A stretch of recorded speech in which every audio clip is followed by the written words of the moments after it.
आपण पंचमावर्ण पाहतो, या ठिकाणी असणारी मेष राशी आणि मंगळांचं गोचर हे अस्त अवस्थेमध्ये चतुर्थातनं होतंय। या ठिकाणी ज्यावेळेस पंचमेश पंचमाच्या 12व्या घरातनं गोचर करतो त्यावेळेस निश्चित तुम्हाला थोडेसे शिक्षणामधले योग हे अशुभ आणत असतो, परंतु अस्त असणारे ग्रहाचं तुम्हाला अशुभ फळ मिळत नाही। प्रणयाच्या दृष्टीने या ठिकाणी शुक्र उपस्थित आहेत, रवी पण याच ठिकाणी आहेत, त्यामुळे तुमच्या पार्टनरकडनं तुम्हाला काही इच्छा अपेक्षा होत्या त्या पूर्ण झालेल्या दिसतील। तुम्हाला त्यांचं सहकार्य विशेष मिळेल, स्नेहभाव प्राप्त होईल, असे सुंदर ग्रहमान सुद्धा तुम्हाला या महिन्यात दिसून येत आहेत। या महिन्यामध्ये तुम्हाला तुमचं नातं हे विवाह बंधनापर्यंत घेऊन जायचंय, त्यासाठी काही डिसिजन घ्यायचे निश्चित घेऊ शकणार आहात, त्यासाठी सुद्धा सुंदर कालावधी आहे। राशी पत्रिकेतील पंचम स्थान संतान सौख्य दर्शवतं। संतती योगासाठी दाम्पत्यांची पत्रिका पाहिली जाते, परंतु संतती सौख्यासाठी तुम्हाला हा महिना श्रेष्ठ आणि उत्तम असणार आहे। या ठिकाणी रवी उपस्थित आहेत, त्यामुळे तुमच्या संततीच्या आरोग्यासाठी किंवा करिअरसाठी तुम्हाला काही चिंता काळजी होती ती आता संपुष्टात येईल। त्यांच्याकडून सहकार्य मिळेल, त्यांच्या आरोग्याविषयी किंवा शिक्षणाविषयीची जी चिंता तुम्हाला त्यांच्या सातत्य अभ्यासामध्ये नसल्यामुळे किंवा त्यांच्या आरोग्याच्या चढउतारामुळे होतं, तर ते आता कमी झालेलं दिसू शकतं। त्यांना उत्तम आरोग्यही प्राप्त करून देणारी स्थिती रवींच्या कृपेने आहे। राशी पत्रिकेतील षष्ठ स्थान जे आरोग्य स्थान म्हणून ओळखलं जातं, तुमचं वैयक्तिक आरोग्य यावरून आपण पाहतो, आणि शुक्र या ठिकाणचे अधिपती होतात। शुक्रांचं गोचर मेषेतनं होतंय। शुक्र राशी पत्रिकेतील षष्ठाच्या 12व्या घरातनं पंचमातनं गोचर करतायत। जे काही त्वचा विकार तुम्हाला उद्भवलेले होते किंवा त्वचा विकारातनं तुम्ही जाताय, आता इथे कुठेतरी तुम्ही त्यातनं बाहेर पडू लागाल। या महिन्यातील 19 एप्रिल नंतर तुम्ही तुमच्या आजारपणातनं बरेचसे तुम्ही बाहेर पडलेले दिसू शकता किंवा आजारपणातनं बाहेर येऊ शकता। अशा पद्धतीने स्थिती आहे। ज्यांना उच्च रक्तदाबाचा त्रास आहे त्यांनी मात्र आरोग्याची काळजी घ्यायची आहे। ज्यांना शुगरचा त्रास आहे त्यांनी सुद्धा स्वतःच्या आरोग्याची विशेष काळजी घ्यावी। या महिन्यामध्ये पाय पावलांमध्ये थकवा जाणवणार आहे, कारण प्रचंड परिश्रम तुमच्याकडनं गुरु करून घेणार आहेत, शनी महाराज करून घेणार आहेत। त्यामुळे तुम्हाला या महिन्यामध्ये जास्त प्रवास करायचा आहे, जास्त कामे हाती घ्यायची आहेत, महत्त्वपूर्ण कार्य निर्णय डिसिजन घ्यायचे आहेत।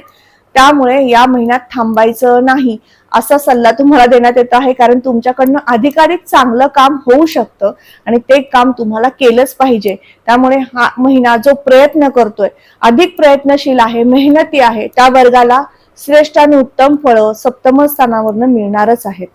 सप्तम स्थानामध्ये गुरूंची उपस्थिती आहे, सप्तम स्थानामध्ये मिथुन रास येते, त्यामुळे गुरु तुम्हाला अधिक कार्यक्षम करतील। चिकणे कामे मार्गी लावून देण्यासाठी शनी महाराज तुम्हाला सहकार्य करू शकतात। त्यामुळे या ग्रहांची तुम्हाला ऊर्जा घ्यायची आहे आणि तुमच्या जीवनातील आनंददायी स्थिती निर्माण करून घ्यायची आहे। जो संघर्ष करतो, जो लढतो, जो प्रयत्न करतो त्याला महाराज निश्चितच चांगली फळे देत असतात लहानपणोतीमध्ये।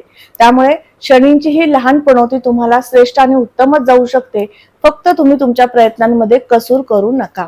राशी पत्रिकेतील सप्तमावर्ण प्रणय सौख्य जोडदाराचं पाहिलं जातं, त्यामुळे जोडदारासोबत जुळून घेऊ लागाल, मतभेद कमी होतील, फिरण्याचे योग येतील, त्यामुळे हा महिना श्रेष्ठ आणि उत्तम असा आहे जोडदाराच्या सुखासाठी।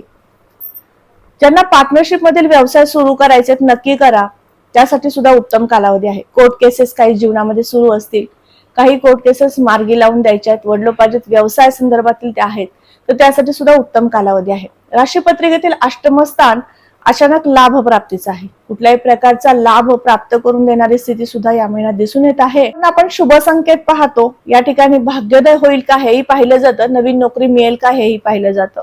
या महिन्यातील पहिला 15 नवीन नोकरीचा शोध संपन्न होऊ शकतो, त्या शोधात तुम्ही बाहेर पडू शकता, नवीन नोकरी निश्चित मिळू शकते। तुमच्या कुंडलीमध्ये जर नोकरी मिळवण्याचे चांगले योग सुरू आहेत आणि ह्या योगामध्ये तुम्हाला मिळणारे जे चांगलं फळ आहे याचं मिलन होईल आणि तुम्हाला एखादा चांगला जॉब मिळू शकतो। जो व्यक्ती सरकारी खात्यामध्ये नोकरदार म्हणून काम करतोय अशा सगळ्या नोकरदार वर्गाला सांगू इच्छिते, या महिन्यात वर्कलोड अधिक असणार आहे, अधिक कामे मार्गी लावून द्यायची आहेत, काही आव्हानं तुमच्यासाठी असणार आहेत, त्यामुळे विशेष तुम्ही काळजी घ्यायची आहे। तसेच या महिन्यामध्ये सेव्हिंग कडे तुमचा पैसा जाऊ शकतो, त्यामुळे लाभाची स्थिती उत्तम आहे, सेव्हिंग तुम्ही करू शकणार आहात आणि त्याचबरोबर तुमचा व्यवसाय वृद्धिंगत करून देण्यासाठी काही नवीन इन्व्हेस्टमेंट सुद्धा तुम्ही करू शकणार आहात, नवीन व्यवसायामध्ये गुंतवणूक सुद्धा तुम्ही करू शकणार आहात। तसेच या महिन्यामध्ये जो गोड पदार्थ, कागद कापड, द्रव पदार्थ संदर्भातील व्यवसाय करतोय अशा वर्गाला संमिश्र स्थिती आहे, परंतु जो सोने चांदीचा व्यापारी वर्ग आहे त्यांच्यासाठी श्रेष्ठ आणि उत्तम कालावधी असणार आहे। या महिन्यामध्ये जास्त खर्च कसा होईल तर तो गुंतवणुकीसाठी होणार आहे, त्यामुळे सकारात्मक खर्च या महिन्यात प्रकर्षाने दिसून येतो आहे. किरकोळ प्रमाणामध्ये अधिक खर्चाचे योग आहेत, त्यामुळे काळजी चिंता नसावी. संपूर्ण महिनाभर तुम्हाला केतू भाग्यस्थानातूनच गोचर करणार आहेत. केतू भाग्यात आले की तुम्हाला अंतस्फूर्ती देतात, म्हणजेच तुम्हाला तुमच्या कामामध्ये इंट्युशन पॉवर वाढवतात. जे काही करायचे ते होईल की नाही याचं सुद्धा तुम्हाला मनापासून इच्छाशक्ती वाढवत असतात. मग हे चांगलं फळ कसं मिळवाल तर संपूर्ण महिनाभर तुम्हाला मेडिटेशन करायचं आहे, जेणेकरून केतू स्ट्रॉंग होतील आणि तुम्हाला चांगली फळे उत्तम उत्तम तुम्हाला देऊ शकतील.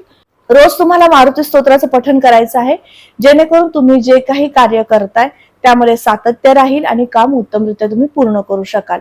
रोज तुम्हाला गणपती स्तोत्राची सेवा सांगितलेली आहे. ती का करायची आहे या महिन्यातील दुसरा आठवडा संपेपर्यंत, त्याचं कारण म्हणजे चतुर्थातला मंगळ. चतुर्थातला मंगळ या स्थानामध्ये अस्त अवस्थेमध्ये आहे. मग या मंगळाचे परिणाम तुम्हाला आळशी वृत्ती वाढवण्यामध्ये होत असतात. ते फळ मिळू नये म्हणून गणपती स्तोत्राची सेवा सुचवलेली आहे.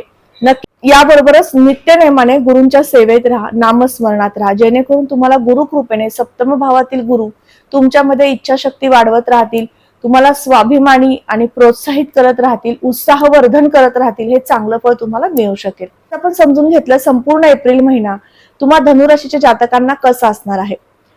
आजचा हा व्हिडिओ कसा वाटला लगेचच कमेंट करून सांगायचं आहे. कमेंटमध्ये श्री स्वामी समर्थ लिहायला अजिबात विसरू नका. तुम्ही आपल्या चॅनलवर नवीन असाल लगेच चॅनलला सबस्क्राईब करा, बेल आयकॉनला क्लिक करा, चॅनलला जाऊन भेट द्या.